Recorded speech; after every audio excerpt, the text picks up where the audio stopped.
Yeah, as usual, what an outstanding crowd we had, and just basically willed us after being down 18 with about 10 minutes to go to get back into the game. Man, it was a really disappointing start, would be an understatement. And give them a lot of credit because I thought Darius Johnson and his leadership, his physicality, the way he drove the basketball, the way they guarded, they made it extremely difficult on us. They made it difficult on Chance. They're switching, their physicality, and then they drove it at us and put us on our heels, and we couldn't guard them. And that to me that's on me 100%. I've got to have us ready to go defensively, and I didn't. And I would think, and I've tried to think through this. We've had good defensive teams at Texas Tech, and we've had good defensive teams on teams that I've coached previously, and I knew it was a glaring weakness for us.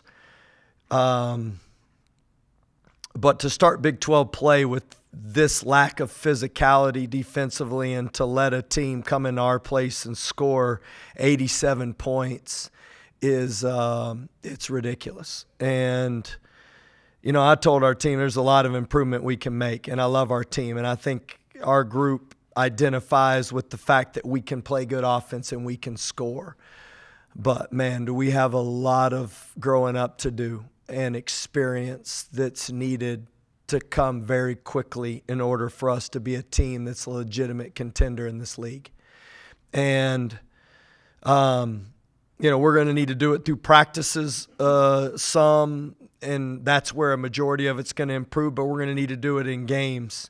And I loved our scrap at the end of the game. We finally got to doing it, and we were more physical, and we played the way we needed to, and that showed our lack of maturity in guarding the ball over the course of the game.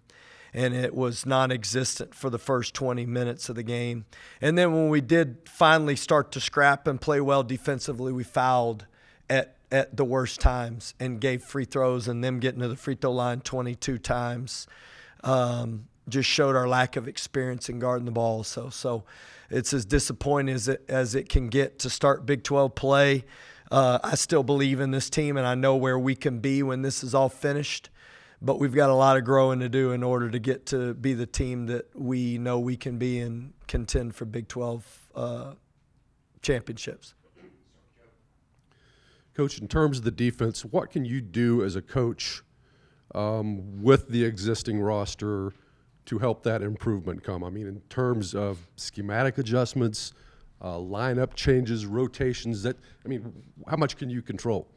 Well, I mean, a lot of it, honestly. And, I think we got into some of the rotations that we wanted tonight, and I probably hung in there a little longer with some lineups to think that we could get it figured out, and it got worse.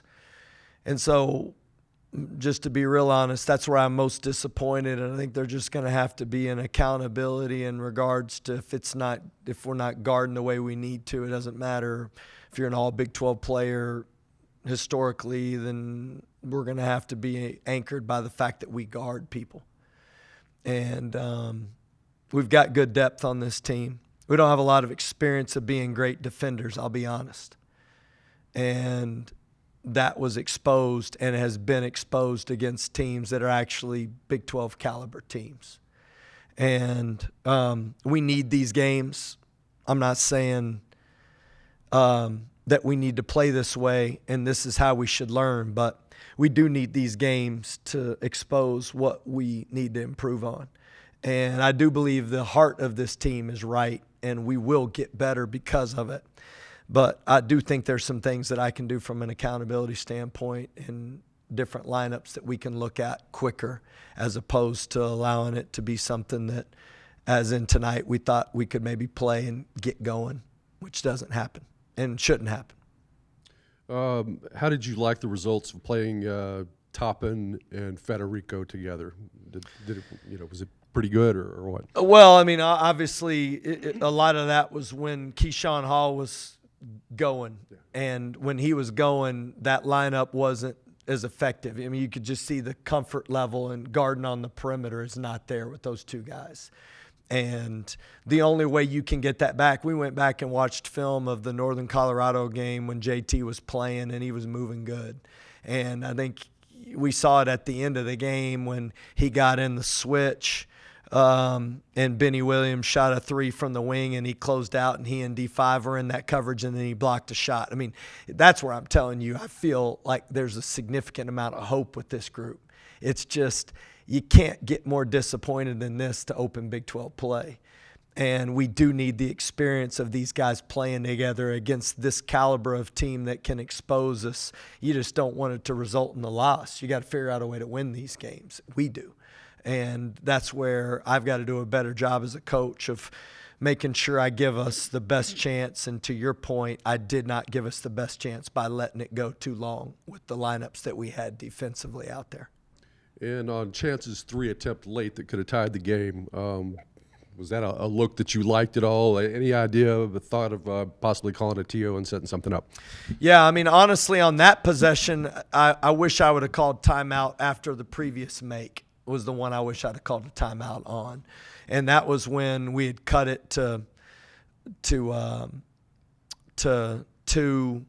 and or I guess, I don't know if maybe it was 1 at the end of the game with 35 seconds on the clock when we made a basket and got an offensive rebound. That's when I wish I would have used the timeout to set our defense and to trap and get a good look. Instead, we wasted too much time guarding, and Christian fouled at half court, and they made free throws. Now, in regards to the shot that Chance took at the end of the game, I think he recognized that he was coming off to try to win it and try to tie the game, and really, you and I both know we could have got a better one. And Chance knows that, but he also made a tough one in the corner that I think he felt like he was moving that direction, shooting it. And we do practice that play to give him that option. They helped out of the corner, and we'll watch it on film. He could have made another pass to attack the basket. And y'all know this too. We had enough time where you could have went and got a 2 and extended the game too. It'll be a tough learning experience. And the moment he shot it, he knew he could have got a better look. So something that we haven't been in a lot of close games that we'll be able to learn from, but probably the right call, just not the best execution. All 3 of your losses have come when you guys get down big, make a comeback, make a game of it, just can't kind of close it. Is there a through line that kind of leads to these big deficits, especially early in the first half, those kind of stretches? Yeah, I mean, I don't think it's that complicated. I mean, our defensive mistakes, especially scouting mistakes, were glaring in this one. And it was the same way to start the game against St. Joe's, and it was the same way to start the game against A&M. I mean, they started the game with an offensive rebound and made a 3. I mean, you want to talk about 2 things that we know that they would do, and then we went under a ball screen. It felt like that again. Darius going right and getting all the way to the basket or getting fouled, and then Keyshawn Hall just scoring, driving left, and then driving right and spinning back left. I mean, that's what he does. I mean, he's good at it. And so, man, the urgency that it takes to be great in this league, we felt like we were going to feel this game out and maybe score some points offensively and get it back, it looked like. And it's a lesson that we, I think, have learned now 3 times, and that's where, as a coach, the accountability piece to this bears on my shoulders, and I've got to do a better job holding our team accountable to the things that we've got to do better defensively. And so, yes, there is a theme in all 3 of the losses that we've had, and it starts with our inability to guard and do it the right way according to what we knew the scout says and going into the games. Does it kind of feel like, especially thinking back to the A&M game, when you guys are making shots, that's when the defensive effort gets up? Do you feel that is kind of a big sticking point for this team? Yeah, no, that's definitely that's where we're the most immature as a basketball team, is we let our offense and not making shots dictate the way we play defensively. And the practices being difficult, getting people healthy and having accountability, and going into these games knowing that is not going to be allowed, is going to be a big part of us improving. And defensively is what it is, but offensively you guys really struggle from 3-point range, but getting back into it by having that low post threat of JT where you can kind of operate, kick it out to three. How big is having that element to your offense, especially when you're not shooting it as well as you usually do? Yeah, and honestly, I mean, you look at it, D5 went 0 for 3 from 3, and JT went 0 for 2, and it's not like those guys have been leading three-point shooters for us, you know, and that's where I think we've got to continue to get better at knowing who and where and how and give them credit, because I thought Ivy Curry was really good in defending Chance. I thought that the urgency that he played with in bullying us out of a lot of catches made it difficult. And then I thought we settled for too many twos, and a lot of these threes were just switching threes or early threes or threes that maybe you could get better shots. And then their ability to bully us in possessions. I thought KO's shots were in rhythm. I thought actually one of Elijah's was really good. It was out of the post. And then Christian Anderson's, they went under a ball screen, and I thought he played good.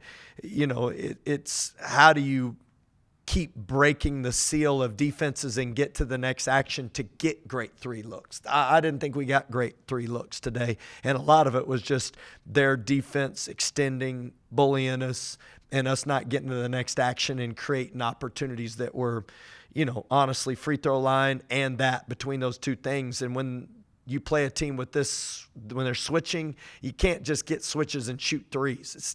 We got to do a better job of getting to the next action, and I thought we settled too much. And until the end, when we started getting into the post, you could tell they were going to live with that. They weren't going to give up threes. And then when they did double team, we took advantage of it, and unfortunately, we just weren't as consistent as we needed to be on that end. But the story isn't anything about offense as much as it is about our fight and grit defensively, and it was lacking severely today. Coach, you mentioned disappointment of losing the Big 12 opener. How crucial does it make this 2-game swing in Utah coming up? Well, I've been a part of this league and started on a team that started 5-1 and ended up 9-9, and I was on a team that was 2-8 and finished 9-9. And I've seen we were 5-1 last year and we ended up with 11 wins. I'll tell you what this league is. You better be ready for the next one. You start looking at anything other than how you get ready, how do you learn from this, and I hate saying it because it's obvious. It's not that complicated. But, I mean, I don't think there's any game that's more important than the one you're playing. And so you can go like, hey, we need a win on the road. We need to beat this team. I mean, in our league, you better be ready to play every second. And you look at other games or you look at where you're playing, you better figure out a way to win the jump ball and be good on the first possession with basketball. That's where we've got to grow up, and specifically on the defensive end. Coach, could you just take a look to next week and what that trip to Utah will do for you guys? I know that you guys obviously have a big challenge with that and trying to improve upon what you guys did today, but just with 2 games away from home, away in a different state, I guess, could you just talk about that trip a little bit? Well, the one thing I'll tell you is, hey, you look at the last 10 minutes of this game and our improvement and the way we played and how urgent we were defensively, that better carry over, and that has to be how you play every second of the game when you play on the road. And going to Utah and BYU, 2 of the best environments in college basketball, you better be prepared for it. You got all kind of things against you, and I think that's when competitors step up and play their best, is when you know you're in adverse conditions. And I look forward to the opportunity and look forward to playing on the road, because our team needs the grit and fight that it takes to win on the road for us to improve. Thank y'all.